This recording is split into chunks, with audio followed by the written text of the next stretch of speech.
today I'm going to be looking at the Ipswich game, and I'm going to be touching on Maresca and where he can do better going forward. So let's get into it.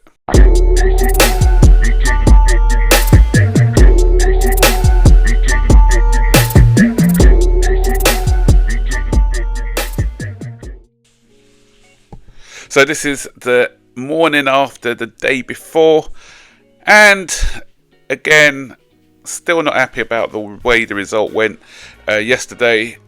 I'm not expecting us to win every game because I keep saying we are still a work in progress, but when we're the masters of our own downfall, then that's when you think what could have been.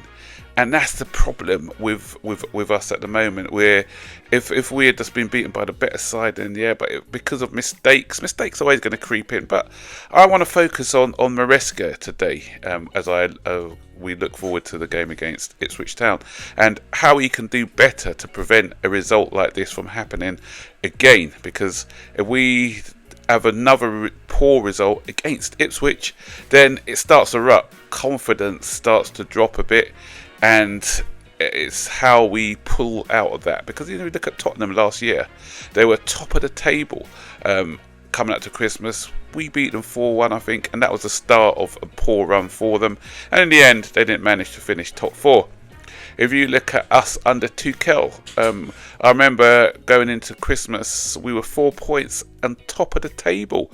Then we had a couple of injuries, I think to Reece James and Ben Chilwell, and it went backwards from there. We managed to get top 4 in the end, but we fell off big time in that season. So good results build confidence, bad results can cause a bit of doubt. We're seeing that already with Manchester City at the moment. So what can be done? There's a lot of mistakes that were made by the manager. It's not a reactionary video, don't get me wrong, because I've always said that I'm patient with managers. I haven't written him off, so I wasn't waiting for him to make a mistake before going into him. And what he's done so far, I think, has been pretty good. But I've always said as well, when I critique as I see it. So I can be critical when things are not going right or when things need to be improved upon. And I'm not doing, as I said, as a agenda thing. I'm doing it just, obviously they don't watch my videos, but I'm just doing it as observations that I see. And the clear observation yesterday was, why were there 2 goalkeepers on the bench? We're going back to the days of Pochettino when he had 2 goalkeepers on the bench. But we know why Pochettino had 2 goalkeepers on the bench. And that was because we had a massive injury list. We had about up to 10 players injured. And so, but then again, I still saw it as no excuse. I don't see the value of 2 goalkeepers on the bench anyway. Even if you have got an injury list of up to 10 or 11, that's what your development squad is there for. They're called development squad for a reason. And you put someone from the development squad on the bench, even if just to give them a bit of experience, a taster of what it's like, even if they're not going to come on anyway. But that's an option other than a goalkeeper. It's rare that 2 goalkeepers are going to get injured in one game. We only saw that when with Petr Cech, I think, when the bad injury was Steve Hunt, and then we had another injury. I think Kudicini got injured and John Terry had to end up in goal. But that, from all my time of watching football, that's only happened on one occasion. So we'll be very unlucky if it happens again. So 2 goalkeepers on the bench, I don't see the benefit of that at all. And the other thing is, why have we got someone like Gui, who's an out-and-out striker, and he was nowhere to be seen? He's a man on form. As I spoke about confidence before, he's scoring, okay, albeit in the Europa League, in the Conference League, sorry, but what he does do, even when he's not scoring goals, he's a nuisance. He's a pressing beast. And when Nicholas Jackson went off yesterday, I mentioned it in my match review, we lost that pressing ability. What Gui can give us that. Gui can give us that. He can give us an aerial presence as well. And so Nkunku can't do that. I may have been a bit harsh on Nkunku yesterday because he's not a 9. No, so he's insisting on playing him as a 9. It hasn't worked. His position is as a 10 or an 8, so he's not a 9. And so he doesn't give us the things that a 9 can give us. Aerial presence. Pressing, he can do more of. I think he's a bit disillusioned, but then you're a professional. Don't be lazy. But if you replace like for like. So Gui, for me, he's the man who needs to replace Jackson. He's a bit raw, but he's a striker. Okay, so we didn't address that, but I'll come to that in a moment. So for me, aerial presence. I mentioned aerial presence. We're spamming crosses in time and time again. We've got no aerial presence. Even Nicholas Jackson, I said he's not great in the air. So Gui is not bad in the air. Why didn't we address that? Okay, we went into the market too late when we wanted Victor Osimhen. Osimhen should have been our target earlier. We shouldn't have been scrambling around last minute to get someone like Osimhen. But we need somebody who's great in the air. Somebody, and I've been screaming for a different profile of striker to Nicholas Jackson. I'm not writing off Nicholas Jackson at all, but we need someone with a bit of aerial presence, especially when we're playing against low blocks. We've got somebody in there who can get on the end of these crosses, because what's the point in putting in crosses where we've got nobody there with that aerial threat? Squad planning.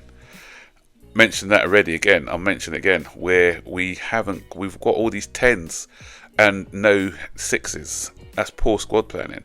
We've got utilise your squad. I wasn't an advocate of getting in João Felix. I said that before. I thought he was a luxury buy, but we've got him in now. Play the guy. Don't. Cole Palmer is not immune to be subbed. Okay, he can do something out of nothing, but he's not immune to be subbed. If he's not having a good game or if he's feeling a bit fatigued, you take this guy off and bring on João Felix. João Felix, I remember he made his debut against Fulham, if I'm not mistaken, last year when we had him, the year before last, sorry, when we had him, and he was magnificent against Fulham. Okay, he got sent off with a rash tackle, but he was excellent in that game, and he was nowhere to be seen. We made one substitute. Is it 3 substitutes in the last 2 games? And this is where Maresca says he trusts his squad. But when we're playing games thick and fast, no Conference League, he doesn't trust his squad, and it's evident that he doesn't trust his squad. That's why we've got 2 midfielders who are putting in donkey work, and they were getting fatigued. It's quite clear to see that they were getting fatigued against Fulham, but he doesn't trust anyone to come on to replace them. So Caicedo covers a lot of ground. Enzo covers a lot of ground. We need to mix and match. That's what Jurgen Klopp, Pep Guardiola, they were the masters of doing that in seasons gone by, and that's why their teams have stayed strong over the Christmas period. That's when the good teams, the real good teams, they start to pull away between Christmas, just after Christmas. Why?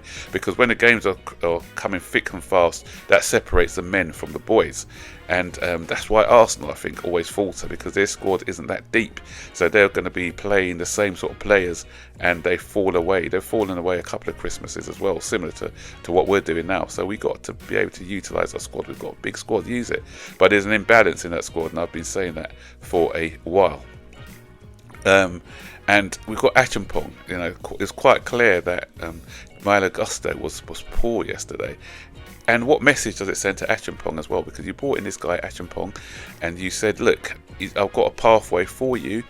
You've got somebody who's running on empty, and he doesn't get to come on. Trust him. You're not giving him trust in these games, and I think he could have come on. He could have done a job. He could have done a very good job, because he's got that physical attributes as well, the aerial attributes. We were being overloaded on that left-hand side. Gusto wasn't coping, so you bring him on. Even if you bring him on and you put keep Gusto up further field, so you've got defensive cover, and that could have been, because we were literally playing Pedro Neto as a sort of more defensively than attacking. So if you take off Pedro, you're defending that lead. You leave that defensive guy on in Gusto, just pushing him further forward a bit, and you put Achampong on. So it's better game management. We were clearly struggling. You bring on that extra defensive cover, or even another option is to put Disasi in there, and you got that extra defensive cover. So these are options that could be used. We were was it 84th minute they scored a goal. Preserve the lead, even if it's not working up front and they'll gaining more ascendancy. Preserve the lead. And I was very disappointed with his game management yesterday, which he's been pretty good, to be fair, in the past. But yesterday he got found wanting against Everton as well, so he needs to improve on that aspect. So if Uguchuku or Santos to come back to give us that defensive midfield cover.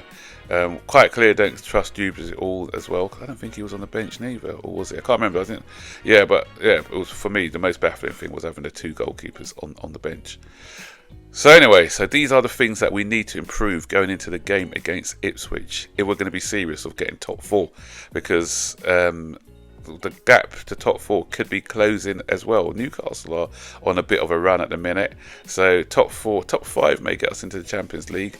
But I know Man City are not doing well, but you know that Man City, if they get some of their players back, get their confidence back, they are a team who can go on a run of 10-15 matches winning streak. So we really need to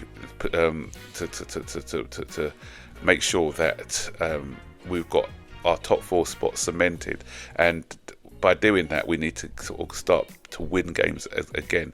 As I said, starting with the Ipswich one, we can't afford to lose that game against Ipswich, otherwise things can get a bit sticky.